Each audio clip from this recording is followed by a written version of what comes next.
Hello and welcome to your astrological vibrations for Monday, November 20th, 2023 by Gaia Blooming. I'm Mimi and our energy mantra for today is I value the entire alchemical process.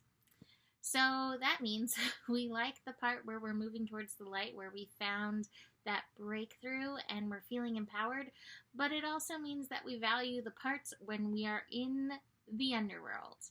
And this week has some potential for Plutonic colonic. As I'm looking at this week ahead, I'm like, the universe always knows what it's doing to push our buttons, and buttons will be pushed. So we are finishing up over the next few days the sun in Scorpio. We'll have the sun moving into Sagittarius on Wednesday, and that's definitely going to feel like some relief, right? But we also have Mars finishing up in Scorpio this week. And Mars is not actually going to shift until Friday, which means if you are celebrating Thanksgiving, we are going to have Mars at 29 Scorpio for Thanksgiving.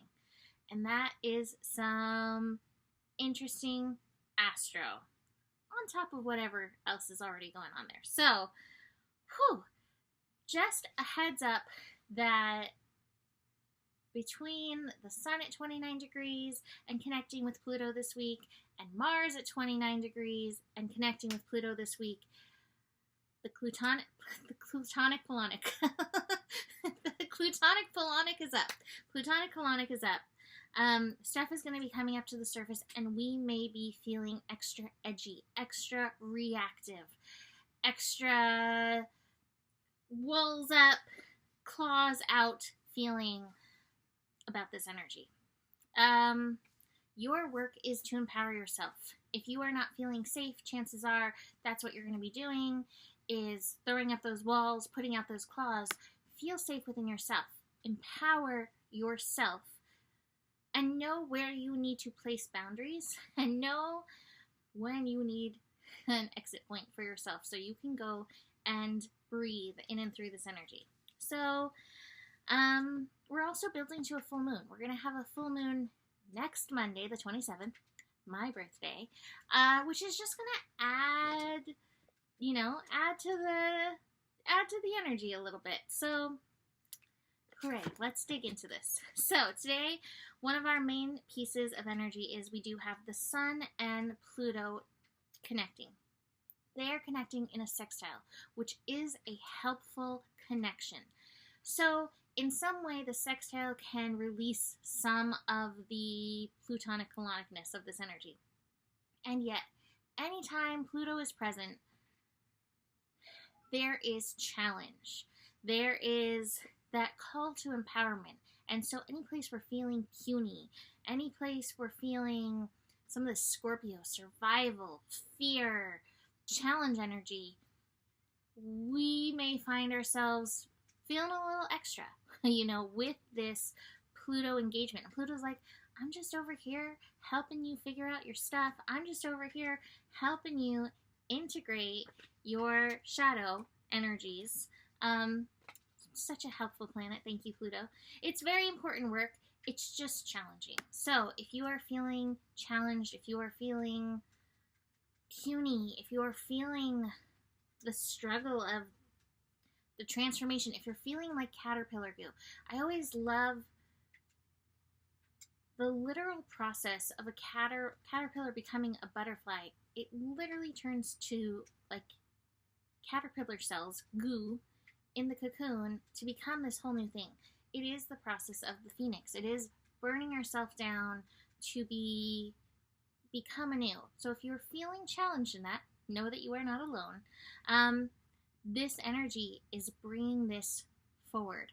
And sometimes the work is just to relax into it and recognize that you do inherently on a soul level know what to do in and through this. The moon is also shifting in this. So we have the moon finishing up in Aquarius, preparing to move into Pisces. So before it shifts into Pisces, it will connect with the sun and Mars. So again, bringing out some of that Mars reactive energy. It's also highlighting passion and desire, though. And that's the thing. You may find yourself in the middle and feeling that frustration. And if so, eye on the prize. It's part of the lesson of Sagittarius. When we get so stuck in the frustration, we feel the passion, we want the thing, keep your eye on where you're going. Little advanced Sagittarius lesson. Thank you, Mercury, for bringing that forward, because otherwise you can get lost in that frustration and again feel that powerlessness. Moon into Pisces is going to add to the karmic waves coming through. The moon and Saturn will connect. That's how we're starting the morning for most of us. 7:45 a.m. Pacific time. That's 10:45 a.m. Eastern time. Saturn and the moon conjunct. It's just a heavy karmic day, and you may not be able to see past your nose. So again, this is one of those instances it's really easy to point those fingers, but take your power back and see what your game in it is. The Sun and Pluto will meet at 1:25 p.m. Again, it's a sextile. This is helpful. Colonics are helpful, right? So just keep that in mind if any frustration's building. The other thing that we have going on, though, which is feeding into the healing aspect and also reminding us, watch what you're looking at.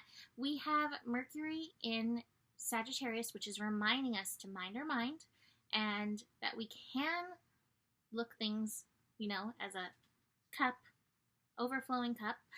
It's connecting to Chiron. So there's some healing energy in and through this. And the healing energy is like, yeah, sometimes we got to turn around. Like while we're driving, we got to look back. We got to see what's going on back there. But most of our focus is where we are going. And it's the same thing. Where are you going? Putting your mental alignment with where you are going rather than being too stuck in the past. We finish up the day with Moon and Jupiter in connection. Oh, some lazy cat. I think I'm already feeling that. I also want to mention, speaking of the lazy cat, the Taurus-Pisces combination. I always call lazy cat because it's a combination of like kind of tuning out and tuning deeper into spirit. But sometimes that happens with Pluto energy too, where we will feel the lazy cat with Pluto, and it's because spirit's like, you don't have to do this. You kind of need to sit back and let me do the transformation work, and suddenly new insights and new ways of being do show up. So, card-wise, besides integrating her light and shadow, we've got the adventure card. So yeah, we're doing some deep work in this. But again, just like I'm mentioning, we're moving towards the light, and it's not just like one color of light. Look at those frequencies, beautiful frequencies of light.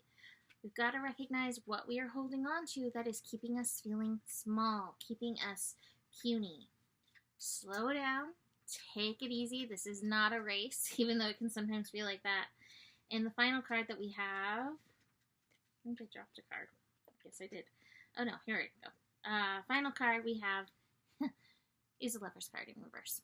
And I would say this card will probably go for this week. So while Mars at the final degrees, Sun and Mars may be very amorous, it's also got very sharp edges. So again, watch for the sharp edges in and through this astro energy. So that's it for today. You can book a reading. Email me, mimiclark@gmail.com. Year ahead readings will be coming out. Stay tuned for those. Besides that, the better it gets, the better it gets. There's more than enough love in the world for you. You have the power. And remember who you are. Namaste.